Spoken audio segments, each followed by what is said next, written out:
All right, guys, it's your boy Dom, and I'm back to give my 2026 FIFA World Cup quarterfinals prediction. I made a big mistake the last time I did my round of 16 predictions, and I dedicated my time. I stayed up. I made the video, took my time, edited, put it out. Nobody watched it, man. It's all good. Nobody watched it. So I'm not going to do that this time. Not gonna do that. I'm not wasting my time. I'm not wasting my time putting together a nice package for y'all. I'm just gonna let you guys I'm gonna let you guys know my predictions here. We got 4 matches. The work has become a lot easier, but I got 4 matches. I wrote them down on a post-it here, and I'm about to share with you the 4 teams that I think will meet in the semifinal of the 2026 World Cup. So the round of 16 was very, very, very entertaining, to say the least. And let's do a quick recap of what happened. Canada 0, Morocco 3. Paraguay 0, France 1. That was a tough match for France, but they got through eventually. Belgium 4, USA 1 in a highly controversial fixture with a whole Folarin Balogun red card being suspended, but the Belgians said overturn this one. Portugal 0, Spain 1. I think Portugal suffered a bit of bad karma, in my opinion. Brazil 1, Norway 2. One of the biggest upsets of the 2026 World Cup. Mexico 2, England 3 in one of the best games of the World Cup. That was a thriller. Switzerland 0, Colombia 0. Switzerland winning 4-3 on penalties. It's the only game that went to penalties in a round of 16. Switzerland go through. I know a lot of people didn't predict that, but I did. Switzerland move on, and they will face Argentina, who defeated Egypt 3-2. That could have been Egypt playing Switzerland, and we would have one of those teams in the semifinal. But it wasn't meant to be. That game was very controversial.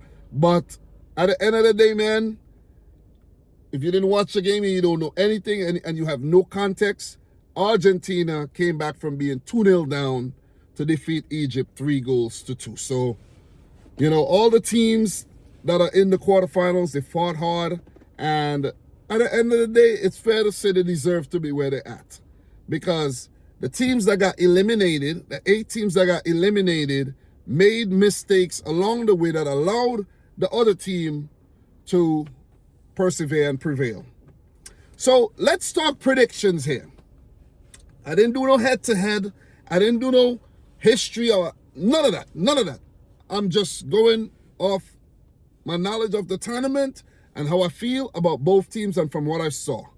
So, raw and uncut, guys. Raw and uncut. France versus Morocco. That was the semifinal from 2022 where France defeated Morocco 2-0. The end of the day, when you look back at it, it seems like it was, a walk in the park for France. But I assure you it wasn't.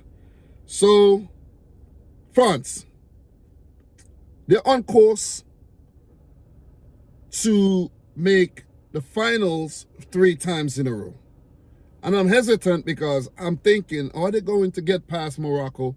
Are they going to get past one of Spain or Belgium? I have to hesitate because we never know. But they look poised to make their 3rd consecutive World Cup final, winning it in 2018, coming in 2nd in 2022. And to be honest, they look like the best team of the 2026 World Cup. They're coming up against a spirited Morocco, the first African side to make it to back-to-back quarterfinals, even though this time around they had an extra round to play. So kudos to Mohamed Ouabi and his Moroccan team. But they suffered a big setback in the last game where Ismail Saibari went down injured. And I know it's a team sport and, a player like Rahimi would step in and do his thing. But Think about it. Think about if France don't have Kylian Mbappe. You know, it would affect their confidence. I'm not saying they can't do it without him, but I'm also saying they can't do it without him. They don't want to do it without him. That's their main man. That's their talisman. And I think Saibari going down, you could see how, you know, Morocco played in the last game there. They weren't great. They weren't great against Canada, but because of, you know, Canada lacked the quality and Morocco pounced on the few opportunities that they got, it looks as if that 3-0 scoreline was a beatdown, but it wasn't. Hakimi's playing well. You know, Onahi's playing well, scored a couple goals in the last game. You know, they could bring in a guy like Sofiane Amrabat here. They're going to come full strength. They're going to come full strength, no doubt. They're going to try their best. They're going to come full strength at this French team. But they know they are the underdogs coming into this game, just like they were in the semifinal of the 2022 World Cup. They know they're underdogs. Could they pull it off? Yes, they can, but it's going to be difficult to stop this French machine, this mean machine, mean machine under Didier Deschamps here. This will be his final World Cup for the French national team. He will probably retire after this, and he want to go out with a bang, having won it as a player, won it as a manager, and he want to actually, you know, bow out with a trophy. One question I have for Didier Deschamps though. When are we going to see N'Golo Kante? I want to see Kante, man. Why you bring him to the World Cup and not playing him? I want to see Kante. We just might. But Kylian Mbappe, Olise, Dembele, Barcola, you know, I've been talking about these guys, Desiree Doué. These guys are hard to stop. And Paraguay, they almost did it. They almost did it through some, you know, dark arts and, you know, just some really aggressive football. Could Morocco take a page out of Paraguay's book to really frustrate the French, take the game to extra time, take it to penalties where they would have probably their best chance? I'm not saying they can't beat them in open play. France may show up on the day and have an off day. You see what I'm saying? But the French defense, they have looked good. Upamecano, Saliba, Marc Maignan in goal. The fullbacks have been, you know, France have been putting out a quality performance in the last game. Manu Kone looked very decent. You know, Rabiot has put in some good shifts. Chouameni when they're rotating. So, all around the field, France looks very, very good. Well-oiled machine. They're the team to beat. Right now, as it stands, they look like they're the more likely team to win the title, to win the World Cup. I'm not saying they are going to win it, but, you know, power rankings here, guys. France. Morocco, they're up against it. They didn't look good in their last game. You know, I think they've achieved. They've done really well to get this far. It's going to take a hell of a performance to beat France. They could do it. Hakimi is a quality player. We know that Mazroui's been doing well. You know, Issa Diop at the back. You know, Bono in goal. These guys have been playing well. Bouhaddi, the youngster, they've been playing well. But they have to step up. They have to, and I mean, they have to step up. We can't have players showing up and it's like they're going through the motions. We can't have that. Like Bilal El Khanous, these guys, Shamsuddin Talbi, when these guys get their chance, you know, these guys got to step up if they're going to beat France. But guys, I don't think it's going to happen. My prediction, France 3, Morocco 1.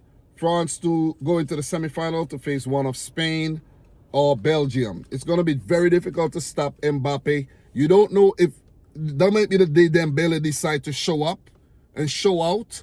You see what I mean? Or you might have a supporting act from one of the other players, maybe a Barcola, maybe a Doué.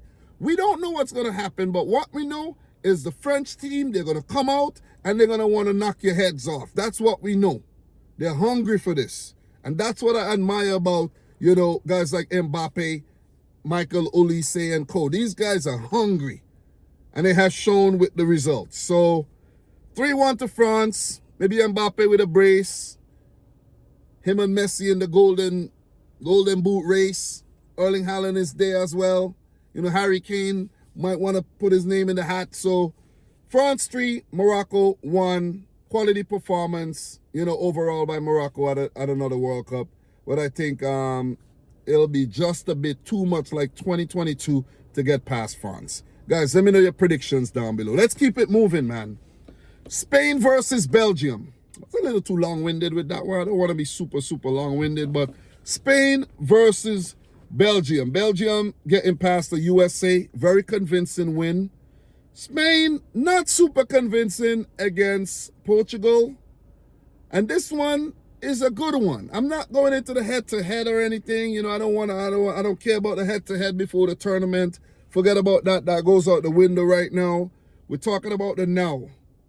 Kevin De Bruyne didn't play a minute for Belgium in the last game. And maybe Rudy Garcia did that on purpose so that he could rest him up for this game, because they realized they were winning the game and they didn't need to, you know, risk Kevin De Bruyne.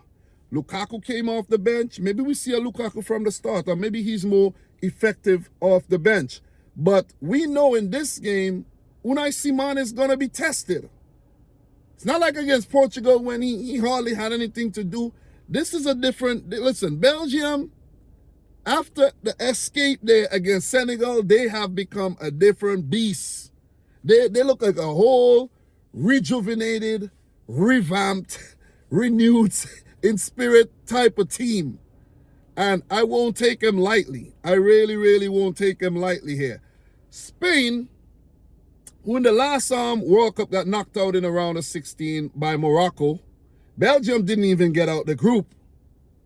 They have a lot to prove, because this is the last this is definitely the last we're going to see of Kevin De Bruyne and Lukaku, and maybe a Thomas Meunier, Hans Vanaken, maybe Courtois got another World Cup in him, I don't know. But this is the last we're going to see of a lot of these players. So players like, you know, Doku got to step up. You see what I mean? Trossard has been working hard at the World Cup. He going to step up. Charles de Ketelaere maybe pick form at the right time. You see what I'm saying? Guys off the bench like Salamakers and, you know, Raskin, he's done well. Dodi Lukabakio, he's been lively in the last 2 games. They're going to have to play out of their skins to beat Spain. But just like a team like Colombia where they look good up until it really mattered, this could be what happens to Spain. They're playing good.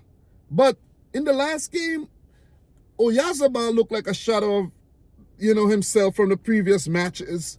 You know, guys like Ferran Torres could be hit or miss. Look at that. Mikel Merino came off the bench to great effect. Maybe they'll try to start him and he won't have the same effect. Listen, man, I see this game, I see this as another boxing match. Pound for pound, blow for blow. You know, one team might have a great momentum at one point in the game, and another team might be, you know. But I don't see Spain dominating Belgium here. I think Belgium are going to give Spain a good run for their money. And I mean a good run for their money. Spain, they haven't been, look, they're yet to concede a goal. I think this one, they're going to concede a goal. They're going to concede a goal like this in this quarterfinal, in my opinion. My prediction for this one. My prediction. 1-1. 90 minutes. Extra time. 1-1 after extra time. I'm going to go for Belgium to win this game. 4-3 on penalties. Thibaut Courtois being the hero. And Spain going out in a whimper after being so impressive at the World Cup. A lot of people have him as favorites to win the whole thing. They won the last Euros with Yamin Lamal. He's been good, but still, just like a Luis Diaz, you know, Yamal has not been scoring the goals, you know what I mean? He has not been shining. he's been showing a lot of promise, but he's not been getting the results. You see what I mean? The personal results. And I think this is the game where he has to step up. He might fall short again. You know, them not having Nico Williams to their disposal. I could see Lukaku being a big effect in it. Kevin De Bruyne. Doku. It's not going to be an easy pushover. Belgium are not going to... And I said after that Senegal game, this Belgium team is different. I know it's a left field prediction, guys. It will be very boring if I say France, Spain, England, Argentina. You see what I'm saying? Guys, Belgium to progress. Spain knocked out. That's my prediction. Let me know yours down below. Norway versus England.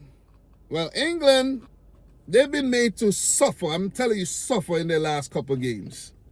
Against DR Congo, they had to come from behind. They had to come from behind and win that game. You know, they had to struggle, man. They had to really struggle. And they had 15 minutes to do so. Got it done.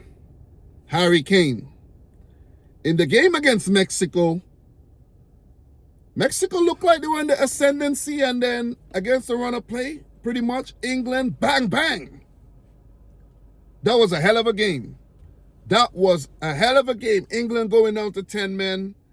Mexico fighting back. The game ended 3-2 in favor of England. It was a game, but England had to suffer to win these last two games. It has not been pretty, but it has been entertaining and exciting as a neutral here, as a fan watching this game. As for Norway, man, they've done things a little bit different. You go back to the last group game where Solbakken and Ståle Solbakken rested 10 men, lost the game against France, maybe purposely. Not purposely, but you know what I mean. It paid off.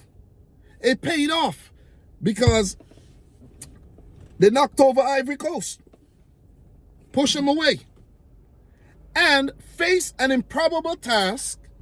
But that's not what the history and the head-to-head said, but still an improbable task of getting past a Carlo Ancelotti Brazil, and they push Brazil aside. And I'm like, what the heck are we... I'm like, what are we seeing here? Or Norway, contenders to win this World Cup. Erling Haaland, magic. Odegaard doing well. Nusa. Patrick Berg. All these guys played out this kid. Sander Berger. Christopher Aya. Oya Neelan. Massive in the last game. Could we see another special from Norway against England? A lot of these Norwegian players, the better players, have plied their trade in England. And the English players know these Norwegians. They know Odegaard, they know Haaland, but it doesn't really matter though. It doesn't matter. This is going to be a hell of a test for England once again. This is also going to be a hell of a task for Norway to keep the likes of Bellingham, who has been magnificent at the World Cup so far, to keep Harry Kane quiet, to keep Saka, Anthony Gordon, whoever is involved quiet. It's going to take a lot to keep these guys quiet. Does Norway have another big match in them, a big scalp in them? England are, of course, the favorites in this game. Norway have not qualified for a tournament since 1998. None of these players have tournament experience. So they're in uncharted territory. They've never been there. They've never won any knockout games. They've never done, they don't know penalty shootout. They don't know anything when it comes to national team football. And what they've done so far is magnificent. Reaching the last 8, no one would have predicted Norway to get this far. Yeah, they have Haaland, but they're not going to get this far. But could Thomas Tuchel and the Three Lions of England quell this Norwegian Viking beast? Is Mark Guehi, Ezri Konza, going to be able to deal with this Erling Haaland mayhem? With Declan Rice, deal with Odegaard in the midfield. Guys, England got a right back problem. They got a right back problem, big time. They got a big time right back problem. I see Reece James on the bench. Is he still injured? They'll figure it out. They'll figure it out. Maybe Jed Spence will play again because he came off the bench and defended well in the game against Mexico back, you know. So maybe Spence would get another run out. Maybe they'll tweak things. Maybe they'll throw, who knows? Maybe they'll throw Mark Weahy over there and play John Stones and Cons at the back. Maybe Chalobah will play right back. We don't know. We don't know. But all I know is going to be a hell of a game. England versus Norway. Erling Haaland versus Harry Kane. Woo! Who am I going to go for? Am I going to go for the dark horse, the underdog, Norway here? To do something spectacular, get to the semi-final. I would love to see Norway in the semi-final. Norway versus Argentina or Switzerland. Oh, that one. Yeah, that one look good. I'm excited about this. Listen, I'm excited. But guys, I think this one's going to be another thriller. But I think it favors England here. I'm going to go for England 3, Norway 2. Thriller. England 3, Norway 2. England progressed to meet one of Argentina or Switzerland. Yeah, I know. Anticlimactic, right? England. Could they win it? Is this their year? Guys, you never know, man. You never know. You never ever know. You never know. Maybe we need a fresh winner. You see what I mean? But that's my prediction. Let me know yours down below. And last but not least, guys, Argentina versus Switzerland. Well, for Argentina, their last 2 games, oh my God, yo. Oh my God. Their last 2 games, they had to fight. They had to struggle. And I mean, they had to, oh man, they had to go all out for survival here. And it's 3-2 versus Cabo Verde and 3-2 versus England. 3-2 versus Egypt. Oh, I said England. But it's like these 2 African nations give Argentina a run for their money. You know, it made them reflect. They got nightmares, you know, and they had to suffer, struggle. It was tough for Argentina, but they came through the storm. They came through the maelstrom. They came through. They came through. Argentina battle tested. They're ready for the next one. Switzerland have been good. Quietly good. Quietly good. For Switzerland, brush past Algeria, 0-0 against Colombia, 1 on penalties. Switzerland, Murat Yakin and Switzerland, they're up against it, Rand. They're up against a mammoth team in Argentina, the holders, with arguably, and I say arguably, but for me it's no argument, the best player of all time, Lionel Messi. Could he be stopped? Yeah, you could stop his penalty, but could you stop him after? Messi playing this high intensity football matches like back to back to back. Is it going to take a toll on him, or is it making him even hungrier as a beast to feast on the prey? You see what I'm saying? Which now could be Switzerland. Listen, man. Listen. Switzerland are not going to be easy, but they do let in goals. The last 2 games, they haven't let in any. You know. But this is Argentina. This is Messi. Switzerland give a lot of opportunities to Colombia. A lot of opportunities. Colombia just couldn't take them. Algeria, for the most part, they had opportunities too, but they just couldn't get past the defense. Aye. I like what Switzerland have done. Quietly, very good. They've achieved by getting to the quarterfinal. I think that's pretty good. It would be hard to predict them to get past an Argentina now.